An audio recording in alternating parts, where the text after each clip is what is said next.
بسم اللہ الرحمن الرحیم نحمده ونصلی علی رسولہ الکریم اما بعد ونعوذ باللہ من الشیطان الرجیم بسم اللہ الرحمن الرحیم اللہم صلی وسلم علی سیدنا محمد النبی الامی وآلہ واصحابہ اجمعین رب اشرح لی صدری ویسر لی امری واحلل عقدۃ من لسانی یفقہوا قولی رب زدنی علما رب یسر ولا تعسر وتمم بالخیر آمین یا رب العالمین۔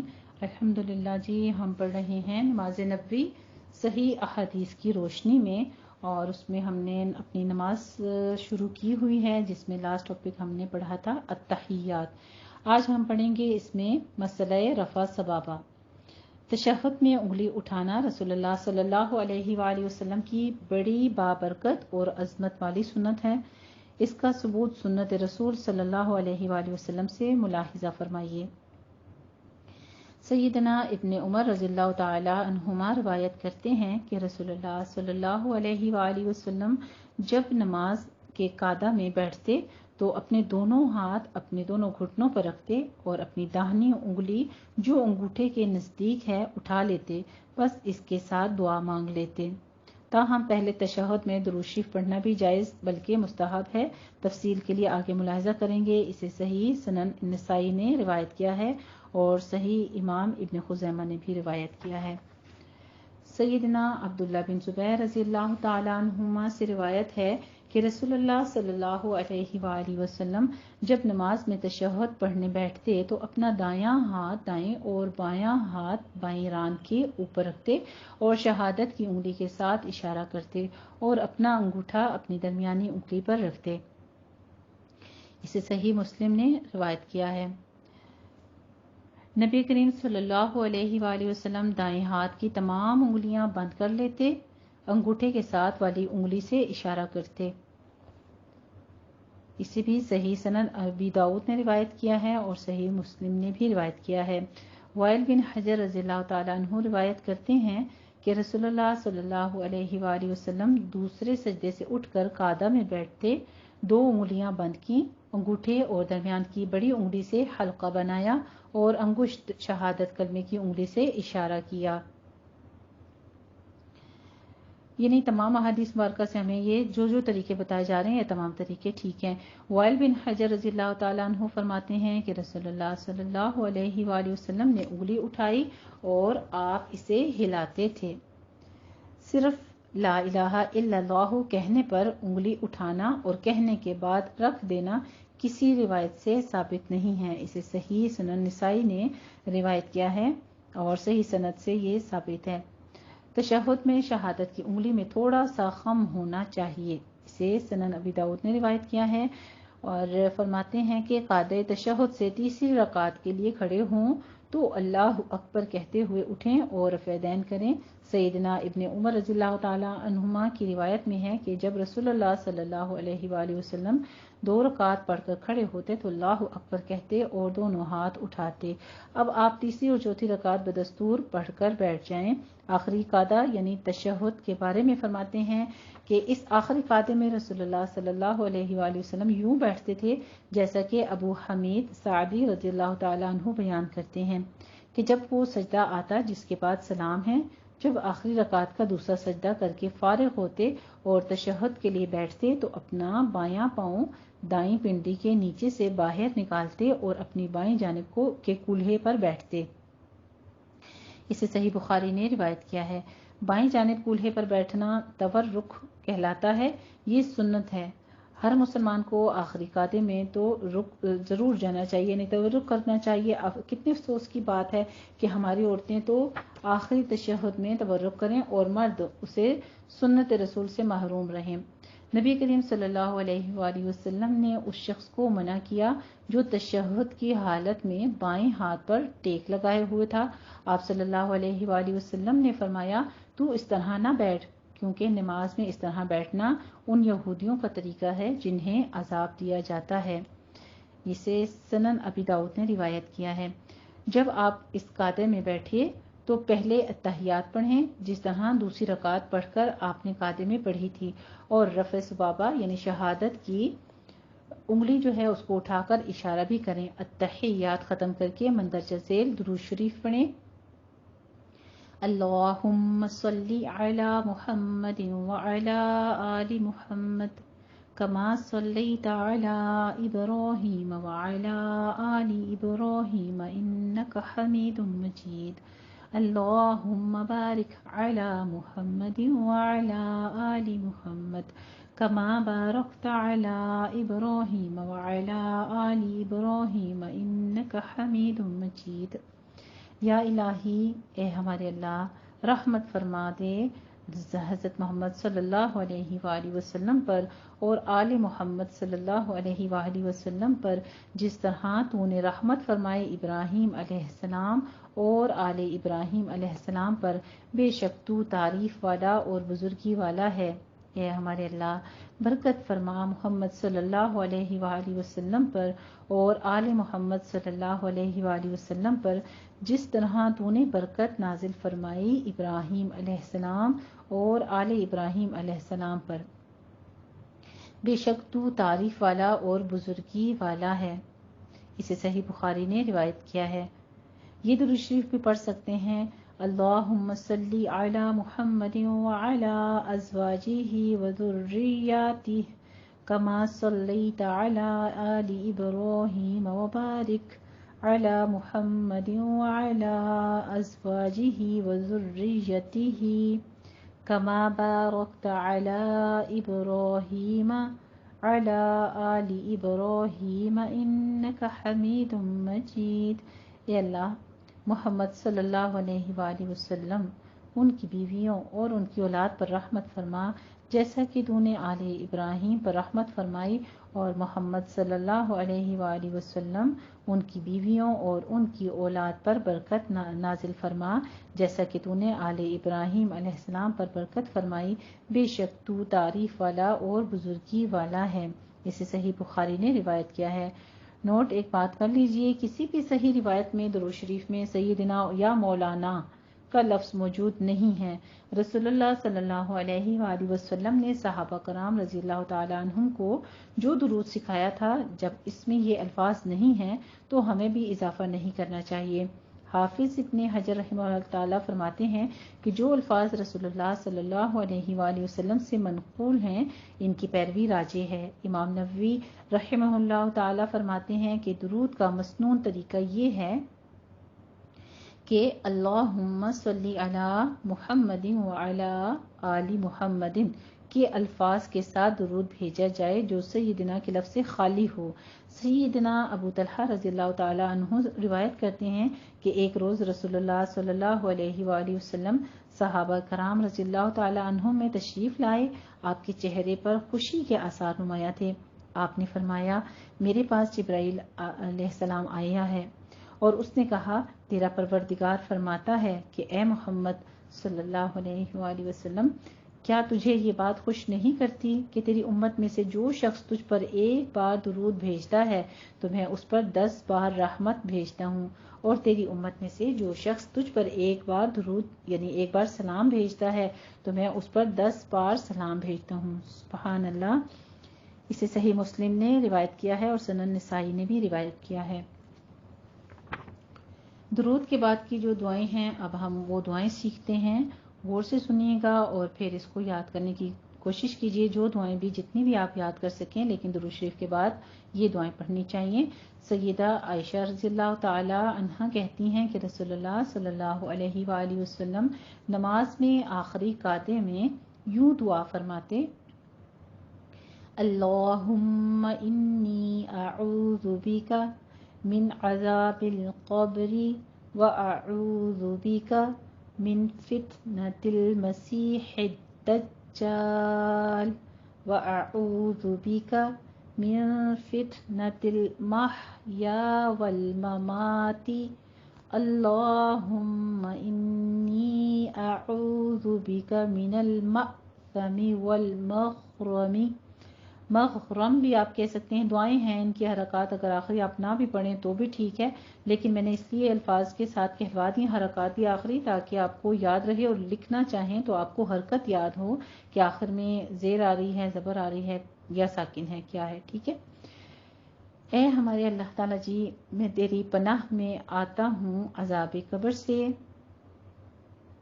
اور تیری پناہ میں آتا ہوں مسیح دجال کے فتنے سے، اور تیری پناہ میں آتا ہوں موت و حیات کے فتنے سے۔ اے اللہ، میں گناہ سے اور قرض سے تیری پناہ مانگتا ہوں۔ اسے صحیح بخاری نے روایت کیا ہے اور صحیح مسلم نے بھی۔ نبی کریم صلی اللہ علیہ وآلہ وسلم نے فرمایا، تشہد میں 4 چیزوں سے اللہ تعالیٰ کی پناہ ضرور طلب کرو۔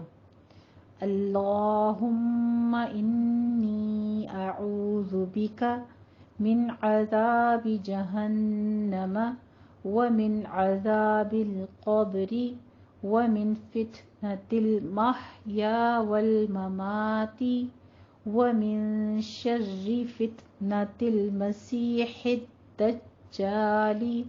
اے ہمارے اللہ، میں جہنم اور قبر کے عذاب سے، موت و حیات کے فتنے سے اور فتنہ مسیح دجال کے شر سے تیری پناہ مانگتا ہوں۔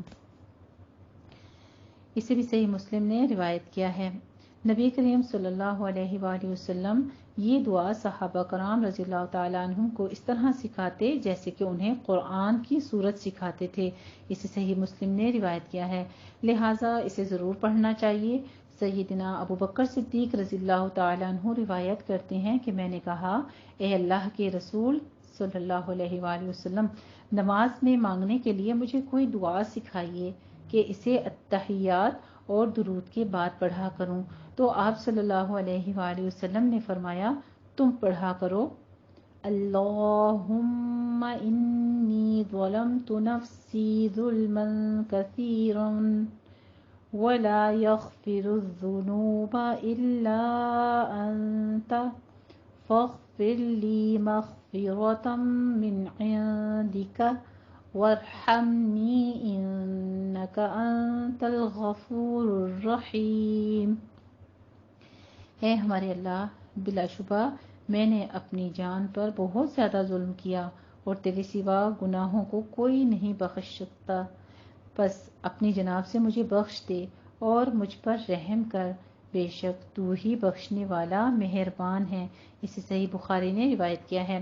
سیدنا علی بن ابو طالب رضی اللہ تعالیٰ عنہ بیان کرتے ہیں کہ رسول اللہ صلی اللہ علیہ وآلہ وسلم تشہد کے بعد سلام پھیرنے سے قبل یہ دعا پڑھتے تھے، اللہم اغفر لی ما قدمت وما اخرت وما اسررت وما اعلنت وما اسرفت وما انت اعلم به منی انت المقدم وانت المؤخر لا الہ الا انت۔ اے اللہ، تو میرے اگلے پچھلے پوشیدہ اور ظاہر تمام گناہ معاف فرما، اور جو میں نے زیادتی کی اور وہ گناہ جو تو مجھ سے زیادہ جانتا ہے وہ بھی مجھے معاف فرما۔ تو ہی اپنی درگاہ عزت میں آگے کرنے والا ہے اور اپنی بارگاہ جلال سے پیچھے کرنے والا ہے۔ تو ہی سچا معبود ہے۔ اس دعا کو صحیح مسلم نے روایت کیا ہے۔ نماز کا اختتام ہم کس طرح سے کریں گے اس کے بارے میں فرماتے ہیں سیدنا عبداللہ بن مسعود رضی اللہ تعالی عنہ روایت کرتے ہیں کہ رسول اللہ صلی اللہ علیہ وآلہ وسلم اپنے دائیں طرف سلام پھیرتے تو کہتے، السلام علیکم ورحمۃ اللہ، اور بائیں طرف سلام پھیرتے تو کہتے، السلام علیکم ورحمۃ اللہ۔ اسے صحیح ابی داؤد نے روایت کیا ہے اور صحیح جامع ترمذی نے بھی اس کو روایت کیا ہے۔ سیدنا وائل بن حجر رضی اللہ تعالیٰ عنہ روایت کرتے ہیں کہ میں نے رسول اللہ صلی اللہ علیہ وآلہ وسلم کے ساتھ نماز پڑھی، آپ دائیں طرف سلام پھیرتے تو کہتے، السلام علیکم ورحمۃ اللہ وبرکاتہ، اور بائیں طرف سلام پھیرتے تو کہتے، السلام علیکم ورحمۃ اللہ، صرف دائیں طرف والے سلام میں وبرکاتہ کا اضافہ کرتے۔ اور اس کو امام ترمذی نے روایت کیا ہے۔ چند مزید احکام جو ہیں اس کے بارے میں بتاتی چلوں کہ نبی کریم صلی اللہ علیہ وآلہ وسلم نے فرمایا، نماز میں سانپ اور بچھو مار ڈالو، یعنی نماز کے دوران اگر سانپ اور بچھو آ جائے تو اسے مار ڈالو۔ اسے سنن ابی داؤد نے روایت کیا ہے اور یہ حدیث صحیح ہے۔ نماز میں بچے کو اٹھانے سے نماز باطل نہیں ہوتی۔ اگر مجبوری کے دوران کبھی بچہ رو رہا ہے، چھوٹا بچہ ہے اور وہ تنگ کر رہا ہے ماں کو، تو وہ نماز کے دوران بھی بچے کو گود میں اٹھا سکتی ہے۔ سیدنا ابو قتادہ رضی اللہ تعالیٰ عنہ فرماتے ہیں کہ میں نے رسول اللہ صلی اللہ علیہ وآلہ وسلم کو اس حالت میں نماز پڑھتے ہوئے دیکھا کہ ابو العاص رضی اللہ تعالیٰ عنہ کی بیٹی امامہ آپ صلی اللہ علیہ وآلہ وسلم کی نواسی آپ کے کندھے پر تھی۔ آپ رکوع فرماتے تو امامہ کو اتار دیتے اور جب سجدے سے فارغ ہوتے تو پھر اسے اٹھا لیتے۔ اسے صحیح بخاری نے روایت کیا ہے۔ نبی کریم صلی اللہ علیہ وآلہ وسلم نے فرمایا، نماز میں ادھر ادھر دیکھنا بندے کی نماز میں شیطان کا حصہ ہے جسے وہ اچک لے جاتا ہے، اور اسے صحیح مسلم نے روایت کیا ہے۔ نبی کریم صلی اللہ علیہ وآلہ وسلم نے نماز میں پہلو پر ہاتھ رکھنے سے منع فرمایا ہے۔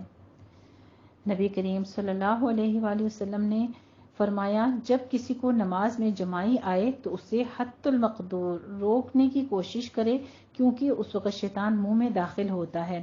اسے صحیح مسلم نے روایت کیا ہے۔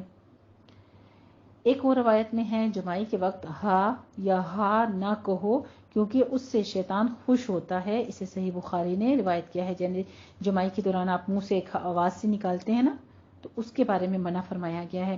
نبی کریم صلی اللہ علیہ وآلہ وسلم نے فرمایا، لوگوں کو حالت نماز میں نگاہیں آسمان کی طرف اٹھانے سے باز آ جانا چاہیے، ورنہ ان کی نگاہیں اچک لی جائیں گی۔ اسے صحیح بخاری نے روایت کیا ہے اور صحیح مسلم نے بھی روایت کیا ہے۔ سیدنا صائب رضی اللہ تعالیٰ عنہ نے سیدنا معاویہ رضی اللہ تعالیٰ عنہ کے ساتھ مقصورہ میں جمعہ پڑھی۔ جب امام نے سلام پھیرا تو سیدنا صائب رضی اللہ تعالیٰ عنہ نے کھڑے ہو کر نماز شروع کر دی۔ سیدنا معاویہ رضی اللہ تعالیٰ عنہ کہنے لگے، آئندہ ایسا نہ کرنا، کیونکہ رسول اللہ صلی اللہ علیہ وآلہ وسلم نے فرمایا، ایک نماز کو دوسری نماز کے ساتھ نہ ملاؤ، حتیٰ کہ ان کے درمیان کلام کرو یا جگہ تبدیل کر لو۔ اسے صحیح مسلم نے روایت کیا ہے۔